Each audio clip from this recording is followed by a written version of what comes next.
अस्सलामुअलैकुम हुबे वतन पाकिस्तानियों। नवाज शरीफ की वतन वापसी हो चुकी है।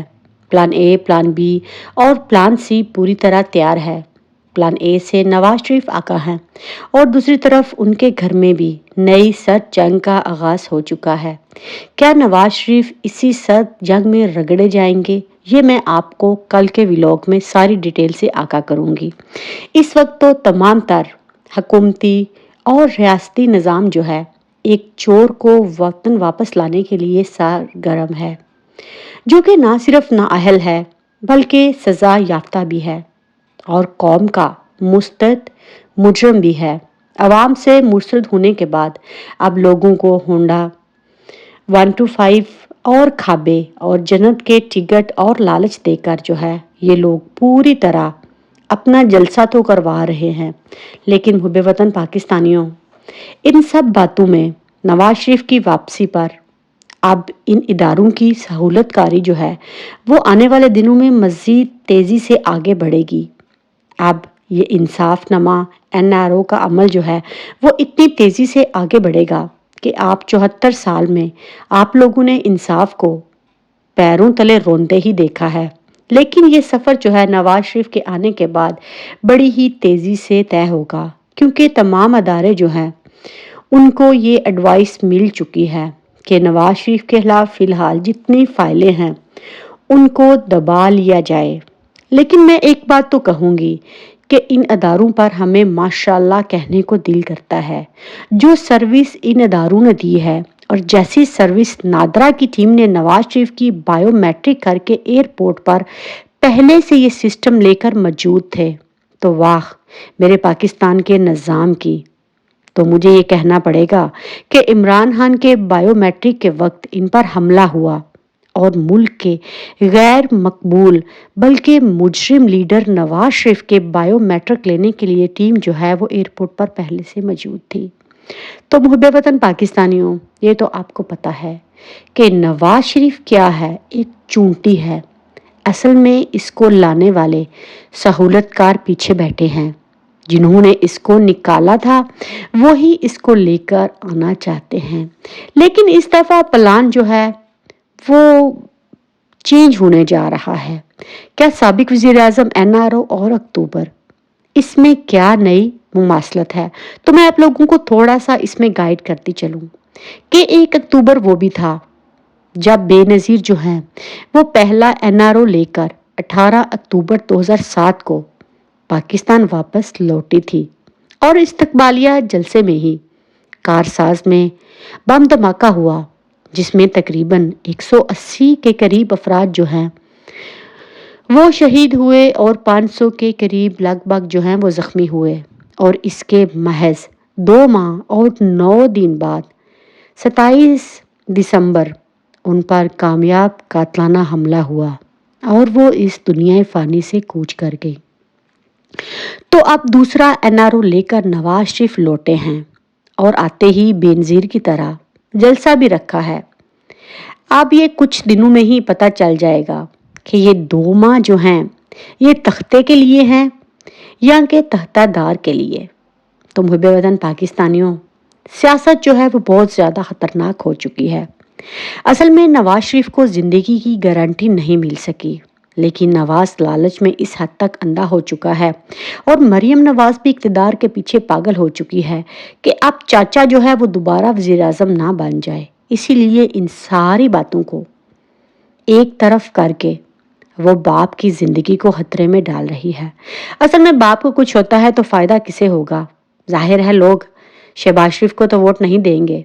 लोग 100 दफ़ा सोचेंगे और नंबर किसका आएगा, इससे मुस्तनीद कौन होगा? और वो होगी मरियम नवाज। इमरान खान ने एक बात कही थी जो मुझे अच्छी तरह याद है कि अगर आपको पहचानना हो कि आपके प्लान से किसको सबसे ज़्यादा फ़ायदा है तो समझ लो इसमें शैतान वही है। लेकिन इस टाइम पर खबरें ये भी हैं कि अमेरिका जो है वो पूरी इस डील में अपना किरदार अदा कर रहा है। साइफर से लेकर नवाज शरीफ को पाकिस्तान लाने तक तमाम प्लान जो है वो बैठकर अमेरिका में बन रहे हैं। आसिम मुनीर ये नहीं चाहता कि इलेक्शन हो। اگر الیکشن ہوئے تو ظاہر ہے لوگ بریانیاں تو یہاں پر کھا رہے ہیں اور جلسے میں لوگ یہی کہہ رہے ہیں کہ بریانی نواز شریف کی اور ووٹ جو ہے وہ عمران خان کا۔ تو یہ لوگ اصل میں ڈرے ہوئے ہیں کہ یہ کس حد تک جو ہے وہ ووٹنگ میں دھاندلی کروائیں گے۔ ایٹ لیسٹ اگر پاکستانی قوم مسلم اپنے ووٹ کی حفاظت کر لیتی ہے تو پھر کون جیتے گا؟ ایک ہی بندہ جیتے گا، قیدی عمران خان، جو کہ باہر کی دنیا کو عمران خان بالکل بھی قبول نہیں ہے۔ لیکن میں ایک بات شیخ رشید کے حوالے سے بھی آپ لوگوں کو بتاتی چلوں کہ شیخ رشید بہت ہی سمجھدار نکلا۔ اس نے چلے کا بھی آپ کو بتا دیا، اس نے آپ کو ساری ڈیٹیل بتائی۔ شیخ رشید نے کل 2 کام کیے، کمپنی کو پتہ بھی نہیں چلا اور ان کا جو ہے وہ مذاق بھی اڑا دیا۔ آپ سوچتے ہوں گے وہ 2 ایسے کون سے کام ہیں؟ ایک یہ کہ انتہائی نارمل طریقے سے سامنے رکھا گیا اسکرپٹ اٹھا کر پڑھنا شروع کر دیا جیسے وہ کچھ لائنیں بھول گئے ہوں۔ تو شیخ رشید اور چیز کو بھول جائیں۔ شیخ رشید نے اس کاغذ کو اٹھا کر ان کو یہ بتایا ہے کہ اگر تم میرے باپ ہو تو میں بھی تم لوگوں کا باپ ہوں۔ وہ تو پورا پاکستان ہی جانتا ہے کہ جو یہ اسکرپٹ کمپنی لکھ رہی ہے اس سے سب سے زیادہ نقصان جو ہے وہ کمپنی کو ہی ہو سکتا ہے۔ اور دوسری بات جو شیخ رشید نے بڑی ہی عقل مندی سے کی کہ 9 مئی کا مضحکہ خیز فلیگ جو ہے اور جو یہ آپریشن کروایا گیا تھا اس کی مذمت اس طرح کی، ان کے الفاظ یہی تھے کہ 9 مئی کی مذمت ہر جمعے کے خطبے میں ہونی چاہیے۔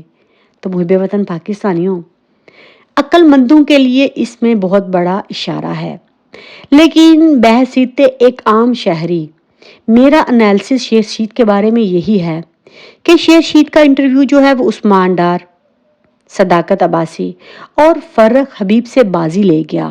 انہوں نے وہ نہیں کیا جو ان تینوں نے کرنا تھا۔ عمران خان جو ہے اس کے بارے میں شیخ رشید کو کسی اور مقصد کے لیے لایا گیا تھا، ان کا مقصد پورا نہیں ہوا۔ حالانکہ شیخ رشید کے کپڑے پھاڑے گئے، تھپڑوں کی برسات کی گئی، اس کی لرزراتی اور کپکاتی آواز سے آپ واقف ہیں۔ جب شیخ رشید نے یہ کہا کہ 40 دن کے چلے پر تھا، مجھ سے تعاون کیا گیا، وضو کا پانی ملتا رہا، اور پھر یہ بھی بات کر دی کہ یہ ایک رسم ہے، اب اس رسم کے لیے مجھے انٹرویو تو دینا پڑے گا۔ ان 2 باتوں میں شیخ صاحب نے اپنی ساری داستان بیان کر دی، سمجھنے والے سمجھ گئے، اور ان کی آواز جو ہے جو اس میں لرزش تھی اس سے بھی سارا پاکستان واقف ہے۔ تو اس انٹرویو سے وہ مقصد حاصل نہیں ہو رہا جو یہ کرنا چاہتے تھے۔ ان کا مقصد یہی تھا کہ سائفر بہانہ ہے اور عمران خان نشانہ ہے۔ اور دوسری طرف خبریں یہ بھی آ رہی ہیں کہ عاصم منیر یہ بھی چاہتا ہے کہ باجوہ کا احتساب ہو، اور یہ احتساب جو ہے فیض کا بھی ہو، اور یہ آخر کام نواز شریف اپنے ہاتھوں سے کرے تاکہ مجھے مزید تقویت مل سکے اور میرے نیچے جتنا بھی سٹاف ہے اس کو یہ پتہ ہو کہ غداروں کا کیا حال ہوتا ہے۔ تو محب وطن پاکستانیوں، یہ پاکستان کی سیاست ہے اور یہ اس حد تک غلیظ ہو چکی ہے کہ اس میں آپ اب کوئی بھی پریڈکشن نہیں کر سکتے، کیونکہ جو کچھ ان لوگوں نے ارشد شریف کے ساتھ کیا، جو کچھ عمران ریاض کے خلاف کیا، اور جو کچھ یہ لوگ عمران خان کے ساتھ کر رہے ہیں،